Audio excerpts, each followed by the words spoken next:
राधे राधे दोस्तों, जय श्री कृष्णा। कान्हा जी की कृपा हम सब पर बनी रहे, इन्हीं शुभकामनाओं के साथ आज की वीडियो को शुरू करते हैं।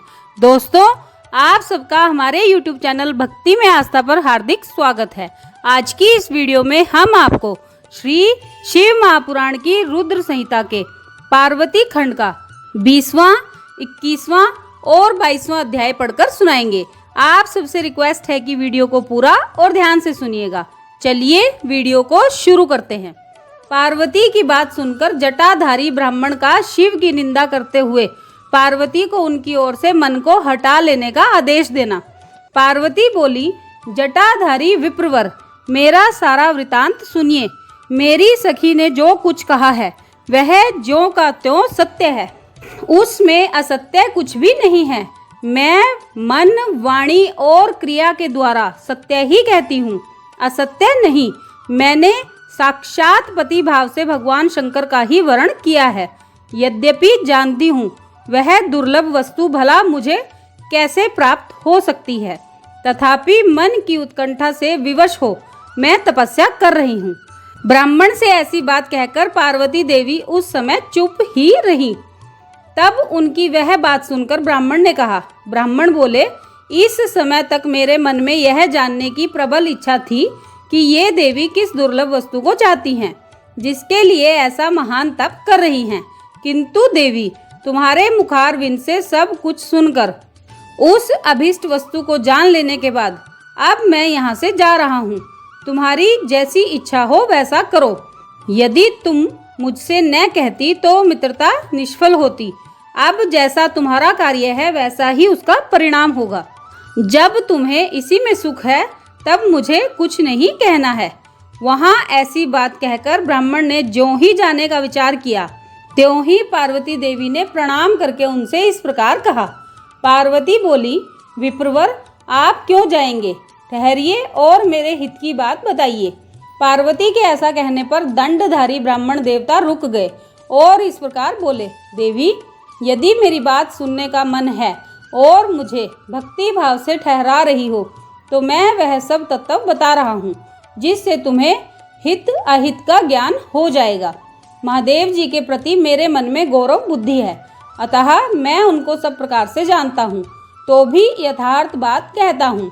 तुम सावधान होकर सुनो। वृषभ के चिन्ह से अंकित ध्वजा धारण करने वाले महादेव जी सारे शरीर में भस्म रमाए रहते हैं, सिर पर जटा धारण करते हैं, धोती की जगह बाघ का चाम पहनते और चादर की जगह हाथी की खाल ओढ़ते हैं। हाथ में भीख मांगने के लिए खोपड़ी लिए रहते हैं। झुंड के झुंड सांप उनके सारे अंगों में लिपटे देखे जाते हैं। वे विष खाकर ही पुष्ट होते हैं, अभक्ष्य भक्षी हैं। उनके नेत्र बड़े भद्दे हैं और देखने में डरावने लगते हैं। उनका जन्म कब, कहाँ और किससे हुआ यह आज तक प्रकट नहीं हुआ। घर गृहस्थी के भोग से वे सदा दूर ही रहते हैं। नंग धड़ंग घूमते हैं और भूतों प्रेतों को सदा साथ रखते हैं। उनके 1 2 नहीं 10 भुजाएं हैं। देवी, मैं समझ नहीं पाता कि किस कारण से तुम उन्हें अपना पति बनाना चाहती हो। तुम्हारा ज्ञान कहाँ चला गया? इस बात को आज सोच विचार कर मुझे बताओ। दक्ष ने अपने यज्ञ में अपनी ही पुत्री सती को केवल यही सोचकर नहीं बुलाया कि वह कपालधारी भिक्षुक की भार्या है। इतना ही नहीं, उन्होंने यज्ञ में भाग देने के लिए सब देवताओं को बुलाया, किंतु शंभु को छोड़ दिया। सती उसी अपमान के कारण अत्यंत क्रोध से व्याकुल हो उठी। उसने अपने प्यारे प्राणों को तो छोड़ा ही, शंकर जी को भी त्याग दिया। तुम तो स्त्रियों में रत्न हो। तुम्हारे पिता समस्त पर्वतों के राजा हैं। फिर तुम क्यों इस उग्र तपस्या के द्वारा वैसे पति को पाने की अभिलाषा करती हो? सोने की मुद्रा अर्थात अशर्फी देकर बदले में उतना ही बड़ा कांच लेना चाहती हो। उज्जवल चंदन छोड़कर अपने अंगों में कीचड़ लपेटना चाहती हो। सूर्य के तेज का परित्याग करके जुगनू की चमक पाना चाहती हो। महीन वस्त्र त्याग कर अपने शरीर को चमड़े से ढकने की इच्छा करती हो। घर में रहना छोड़कर वन में धूनी रमाना चाहती हो। तथा देवेश्वरी, यदि तुम इंद्र आदि लोकपालों को त्याग कर शिव के प्रति अनुरक्त हो तो अवश्य ही रत्नों के उत्तम भंडार को त्याग कर लोहा पाने की इच्छा करती हो। लोक में इस बात को अच्छा नहीं कहा गया है। शिव के साथ तुम्हारा संबंध मुझे इस समय परस्पर विरुद्ध दिखाई देता है। कहाँ तुम, जिसके नेत्र प्रफुल्ल कमल दल के समान शोभा पाते हैं, और कहाँ वे रुद्र जो 3 भद्दी आंखें धारण करते हैं। तुम तो चंद्रमुखी हो और शिव पंचमुख कहे गए हैं। तुम्हारे सिर पर दिव्य वेणी सर्पिणी सी शोभा पा रही है, परंतु शिव के मस्तक पर जो जटा जूट बताया जाता है वह प्रसिद्ध ही है। तुम्हारे अंग में चंदन का अंगराग होगा और शिव के शरीर में चिता का भस्म। कहाँ तुम्हारी सुंदर मृदुल साड़ी, और कहाँ शंकर जी के उपयोग में आने वाली हाथी की खाल। कहाँ तुम्हारे अंगों में दिव्य आभूषण, और कहाँ शंकर के सर्वांग में लिपटे हुए सर्प। कहाँ तुम्हारी सेवा के लिए उद्धत रहने वाले संपूर्ण देवता, और कहाँ भूतों की दी हुई बलि को पसंद करने वाले शिव। कहाँ तो मृदंग की मधुर ध्वनि, और कहाँ डमरू की डिमडिम। कहाँ भेरियों के समूह की गड़गड़ाहट, और कहाँ अशुभ श्रृंगीनाद। कहाँ ढक्का का शब्द, और कहाँ अशुभ गलनाद। तुम्हारा यह उत्तम रूप शिव के योग्य कदापि नहीं है। यदि उनके पास धन होता तो वे दिगंबर क्यों रहते। सवारी के नाम पर उनके पास एक बूढ़ा बैल है, और दूसरी कोई भी सामग्री उनके पास नहीं है। कन्या के लिए ढूंढे जाने वाले वरों में जो नारियों को सुख देने वाले गुण बताए गए हैं, उनमें से एक भी गुण भद्दी आंख वाले रुद्र में नहीं है। तुम्हारे परम प्रिय काम को भी उन हर देवता ने दग्ध कर दिया, और तुम्हारे प्रति उनका अनादर तो तभी देख लिया गया जब वे तुम्हें छोड़कर अन्यत्र चले गए। उनकी कोई जाति नहीं देखी जाती, उनमें विद्या तथा ज्ञान का भी पता नहीं चलता। पिशाच ही उनके सहायक हैं, और विष तो उनके कंठ में ही दिखाई देता है। वे सदा अकेले रहने वाले और विशेष रूप से विरक्त हैं, इसलिए तुम्हें हर के साथ अपने मन को नहीं जोड़ना चाहिए। कहाँ तुम्हारे कंठ में सुंदर हार, और कहाँ उनके गले में नरमुंडों की माला। देवी, तुम्हारे और हर के रूप आदि सब एक दूसरे के विरुद्ध हैं, अतः मुझे तो यह संबंध नहीं रुचता। फिर तुम्हारी जैसी इच्छा हो वैसा करो। संसार में जो कुछ भी असद वस्तु है वह सब तुम स्वयं चाहने लगी हो, अतः मैं कहता हूँ कि तुम उस असत की ओर से अपने मन को हटा लो, अन्यथा जो चाहो वह करो, मुझे कुछ नहीं कहना है। ब्रह्मा जी कहते हैं, नारद, यह बात सुनकर पार्वती शिव की निंदा करने वाले ब्राह्मण पर मन ही मन कुपित हो उठी और उससे इस प्रकार बोली। ये था 20वां अध्याय। अब 21वां अध्याय सुनिए। पार्वती जी का परमेश्वर शिव की महत्ता का प्रतिपादन करना, रोष पूर्वक जटिल ब्राह्मण को फटकारना, सखी द्वारा उन्हें फिर बोलने से रोकना तथा भगवान शिव का उन्हें प्रत्यक्ष दर्शन दे अपने साथ चलने के लिए कहना। पार्वती जी बोली, बाबा जी, अब तक तो मैंने यह समझा था कि कोई दूसरे ज्ञानी महात्मा आ गए हैं, परंतु अब सब ज्ञात हो गया, आपकी कलई खुल गई। आपसे क्या कहूँ, विशेषतः उस दशा में जब आप अवध्य ब्राह्मण हैं। ब्राह्मण देवता, आपने जो कुछ कहा है वह सब मुझे ज्ञात है, परंतु वह सब झूठा ही है, सत्य कुछ भी नहीं है। आपने कहा था कि मैं शिव को जानता हूँ।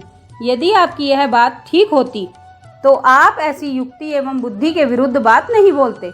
यह ठीक है कि कभी कभी महेश्वर अपनी लीला शक्ति से प्रेरित हो तथा कथित अद्भुत वेश धारण कर लिया करते हैं, परंतु वास्तव में वे साक्षात पर ब्रह्म परमात्मा हैं। उन्होंने स्वेच्छा से ही शरीर धारण किया है। आप ब्रह्मचारी का स्वरूप धारण कर मुझे ठगने के लिए उद्धत हो यहाँ आए हैं और अनुचित एवं असंगत युक्तियों का सहारा ले छल कपट से युक्त बातें बोल रहे हैं। मैं भगवान शंकर के स्वरूप को भली भांति जानती हूँ, इसलिए यथा योग्य विचार करके उनके तत्व का वर्णन करती हूँ। वास्तव में शिव निर्गुण ब्रह्म हैं, कारणवश सगुण हो गए हैं। जो निर्गुण हैं, समस्त गुण जिनके स्वरूप भूत हैं, उनकी जाति कैसे हो सकती है। वे भगवान सदाशिव समस्त विद्याओं के आधार हैं। फिर उन पूर्ण परमात्मा को किसी विद्या से क्या काम। पूर्व काल में कल्प के आरंभ में भगवान शंभु ने श्री विष्णु को उच्छ्वास रूप से संपूर्ण वेद प्रदान किए थे, अतः उनके समान उत्तम प्रभु दूसरा कौन है। जो सबके आदि कारण हैं, उनकी अवस्था अथवा आयु का मापतोल कैसे हो सकता है? प्रकृति उन्हीं से उत्पन्न हुई है, फिर उनकी शक्ति का दूसरा क्या कारण हो सकता है? जो लोग सदा प्रेम पूर्वक शक्ति के स्वामी भगवान शंकर का भजन करते हैं, उन्हें भगवान शंभु प्रभु शक्ति, उत्साह शक्ति और मंत्र शक्ति, ये तीनों अक्षय शक्तियाँ प्रदान करते हैं। भगवान शिव के भजन से ही जीव मृत्यु को जीत लेता है और निर्भय हो जाता है, इसलिए तीनों लोकों में उनका मृत्युंजय नाम प्रसिद्ध है। उन्हीं के अनुग्रह से विष्णु विष्णुत्व को, ब्रह्मा ब्रह्मत्व को और देवता देवत्व को प्राप्त हुए हैं। शिवजी का पक्ष लेकर बहुत बोलने से क्या लाभ? वे भगवान स्वयं ही महाप्रभु हैं। कल्याण रूपी शिव की सेवा से यहाँ कौन सा मनोरथ सिद्ध नहीं हो सकता?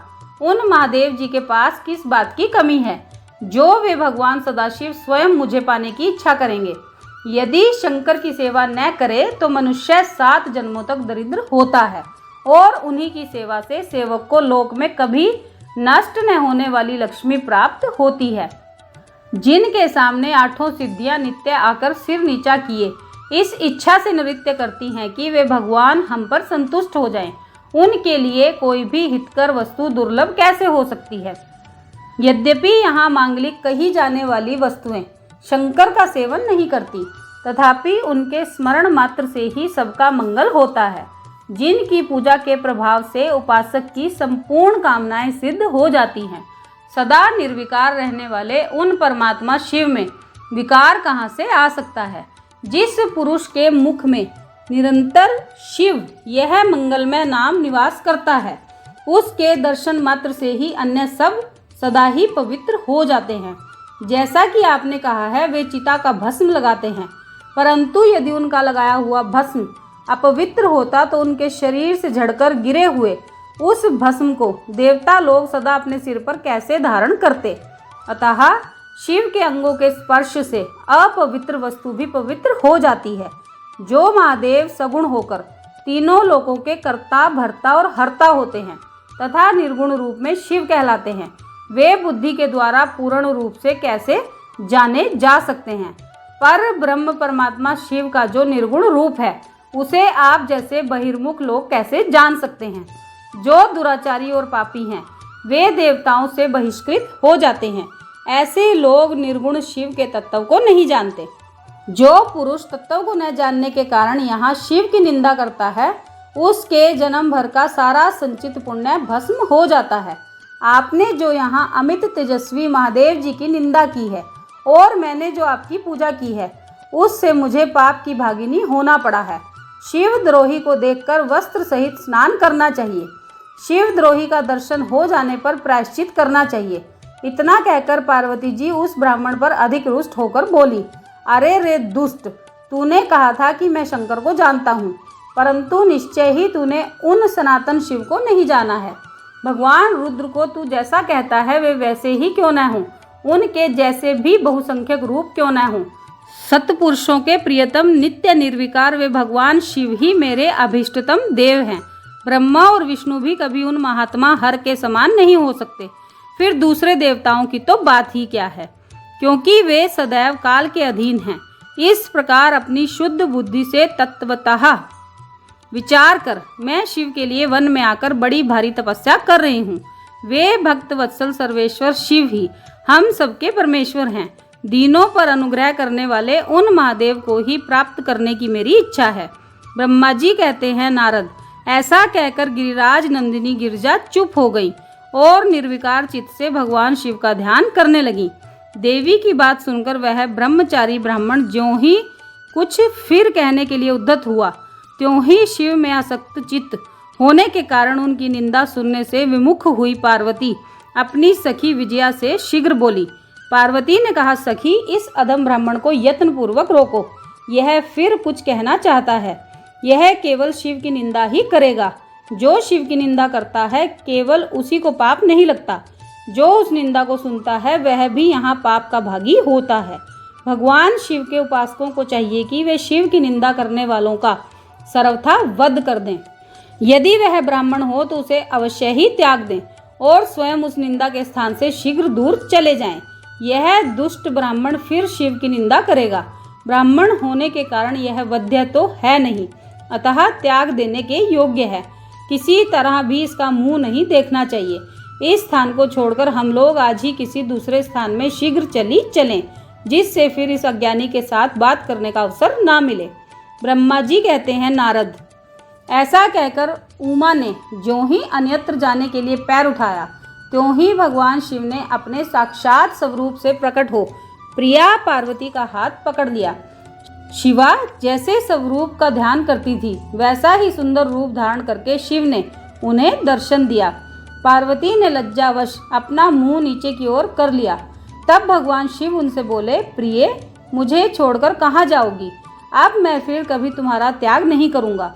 मैं प्रसन्न हूँ, वर मांगो, मुझे तुम्हारे लिए कुछ भी अदेय नहीं है।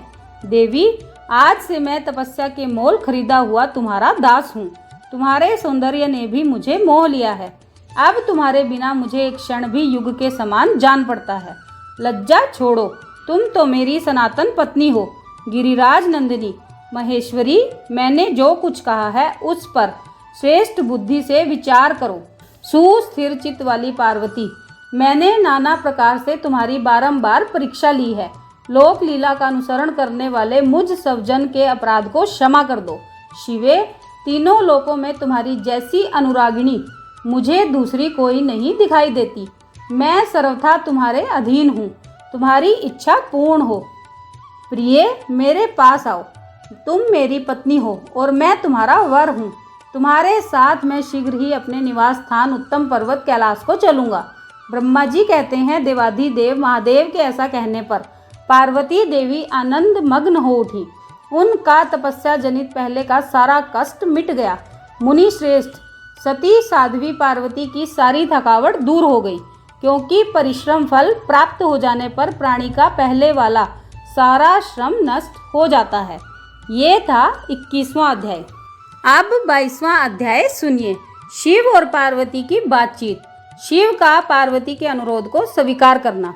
ब्रह्मा जी कहते हैं, नारद, परमात्मा हर की यह बात सुनकर और उनके आनंददायी रूप का दर्शन पाकर पार्वती को बड़ा हर्ष हुआ। उनका मुख प्रसन्नता से खिल उठा। वे बहुत सुख का अनुभव करने लगी। फिर उन महासाध्वी शिवा ने अपने पास ही खड़े हुए भगवान शिव से कहा। पार्वती जी बोली, देवेश्वर, आप मेरे स्वामी हैं। प्रभो, पूर्व काल में आपने जिसके लिए हर्ष पूर्वक दक्ष के यज्ञ का विनाश किया था, उसे क्यों भुला दिया था? वे ही आप हैं और वही मैं हूँ। देवेश्वर, इस समय मैं तारकासुर से दुख पाने वाले देवताओं के कार्य की सिद्धि के लिए रानी मेना के गर्भ से उत्पन्न हुई हूँ। देवेश, यदि आप प्रसन्न हैं और यदि मुझ पर कृपा करना चाहते हैं तो मेरे पति हो जाइए। ईशान, प्रभो, मेरी यह बात मान लीजिए। आपकी आज्ञा लेकर मैं पिता के घर जाती हूँ। अब आप अपने विवाह रूप परम उत्तम विशुद्ध यश को सर्वत्र विख्यात कीजिए। नाथ, प्रभो, आप तो लीला करने में कुशल हैं, अतः मेरे पिता हिमवान के पास चलिए और याचक बनकर उनसे मेरी याचना कीजिए। लोक में मेरे पिता के यश को फैलाते हुए आपको ऐसा ही करना चाहिए। इस तरह आप मेरे संपूर्ण गृहस्थ आश्रम को सफल बनाइए। जब आप प्रसन्नता पूर्वक ऋषियों से मेरे पिता को सब बातों की जानकारी कराएंगे, तब मेरे पिता अपने भाई बंधुओं के साथ आपकी आज्ञा का पालन करेंगे, इसमें संदेह नहीं है। जब मैं पहले प्रजापति दक्ष की कन्या थी और मेरे पिता ने आपके हाथ में मेरा हाथ दिया, उस समय आपने शास्त्रोक्त विधि से विवाह का कार्य पूरा नहीं किया। मेरे पिता दक्ष ने ग्रहों की पूजा नहीं की, अतः उस विवाह में ग्रह पूजन विषयक बड़ी भारी त्रुटि रह गई।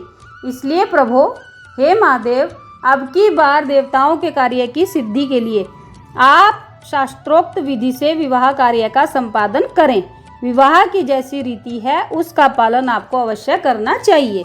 मेरे पिता हिमवान को यह अच्छी तरह ज्ञात हो जाना चाहिए कि मेरी पुत्री ने शुभ कारक तपस्या की है। पार्वती की ऐसी बात सुनकर भगवान सदाशिव बड़े प्रसन्न हुए और उनसे हंसते हुए से प्रेम पूर्वक बोले। शिव ने कहा, देवी महेश्वरी, मेरी यह उत्तम बात सुनो। यह उचित मंगल कारक और निर्दोष है, इसे सुनकर वैसा ही करो। वरानने, ब्रह्मा आदि जितने भी प्राणी हैं वे सब अनित्य हैं। भामिनी, यह सब जो कुछ दिखाई देता है इसे नश्वर समझो। मैं निर्गुण परमात्मा ही गुणों से युक्त हो एक से अनेक हो गया हूँ। जो अपने प्रकाश से प्रकाशित होता है वही परमात्मा मैं दूसरों के प्रकाश से प्रकाशित होने वाला हो गया। देवी, मैं स्वतंत्र हूँ परंतु तुमने मुझे परतंत्र बना दिया। समस्त कर्मों को करने वाली प्रकृति एवं महामाया तुम ही हो। यह संपूर्ण जगत महामाया में ही रचा गया है। मुझ सर्वात्मा परमात्मा ने अपनी उत्तम बुद्धि के द्वारा इसे धारण मात्र कर रखा है। सर्वत्र परमात्म भाव रखने वाले सर्वात्मा पुण्यवानों ने इसे अपने भीतर सींचा है तथा यह तीनों गुणों से आवेष्टित है। देवी, वर वर्णिनी कौन मुख्य ग्रह हैं, कौन से ऋतु समूह हैं अथवा कौन दूसरे दूसरे उपग्रह हैं, इस समय तुमने शिव के लिए क्या कहा है, किस कर्तव्य का विधान किया है। गुण और कार्य के भेद से हम दोनों ने इस जगत में भक्त वत्सलता के कारण भक्तों को सुख देने के हेतु अवतार ग्रहण किया है। तुम ही रज सतव तमोमयी अर्थात त्रिगुणात्मिका सूक्ष्म प्रकृति हो। सदा व्यापार कुशल सगुणा और निर्गुणा भी हो। सुमध्य में मैं यहाँ संपूर्ण भूतों का आत्मा निर्विकार एवं निरीह हूँ। भक्त की इच्छा से मैंने शरीर धारण किया है। शैलजे, मैं तुम्हारे पिता हिमालय के पास नहीं जा सकता तथा भिक्षुक होकर किसी तरह तुम्हारी उनसे याचना भी नहीं कर सकता। गिरिराज नंदिनी, महान गुणों से अत्यंत गौरवशाली महात्मा पुरुष भी अपने मुंह से देही अर्थात दो यह बात निकालने पर तत्काल लघुता को प्राप्त हो जाता है। कल्याणी, ऐसा जानकर हमारे लिए क्या कहती हो। भद्रे, तुम्हारी आज्ञा से मुझे सब कुछ करना है अतः जैसी तुम्हारी इच्छा हो वैसा करो। महादेव जी के ऐसा कहने पर भी सती साध्वी कमल लोचना महादेवी शिवा ने उन भगवान शंकर को बारंबार भक्ति भाव से प्रणाम करके कहा। पार्वती जी बोली, नाथ, आप आत्मा हैं और मैं प्रकृति, इस विषय में विचार करने की कोई बात ही नहीं है। हम दोनों स्वतंत्र और निर्गुण होते हुए भी भक्तों के अधीन होने के कारण सगुण हो जाते हैं। शंभो प्रभो, आपको प्रयत्नपूर्वक मेरी प्रार्थना के अनुसार कार्य करना चाहिए। हे शंकर, आप मेरे लिए याचना करें और हिमवान को दाता बनने का सौभाग्य प्रदान करें। हे महेश्वर, मैं सदा आपकी भक्ता हूँ अतः मुझ पर कृपा कीजिए। हे नाथ, सदा जन्म जन्म में मैं ही आपकी पत्नी होती रही हूँ।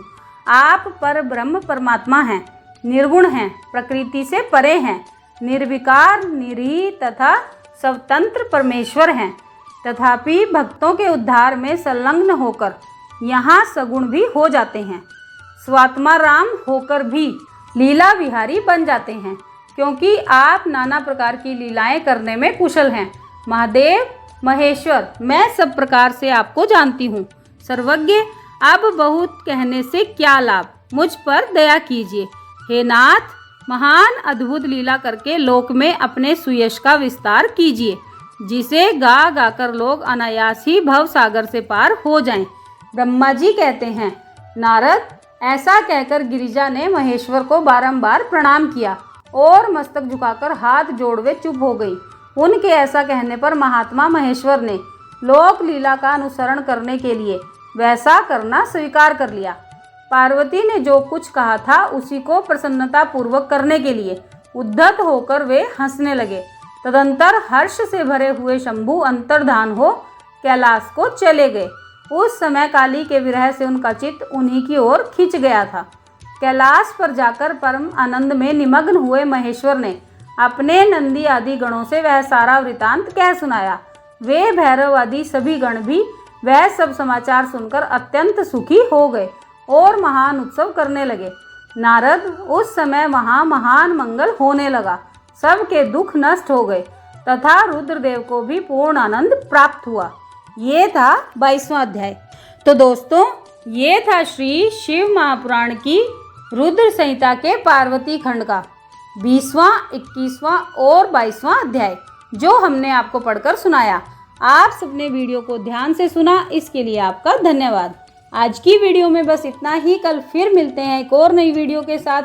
तब तक स्वस्थ रहिए, मस्त रहिए, अपना और अपनों का ख्याल रखते रहिए और बाबा भोलेनाथ की कथाओं का श्रवण करते रहिए। राधे राधे दोस्तों, जय श्री कृष्णा, जय माता दी।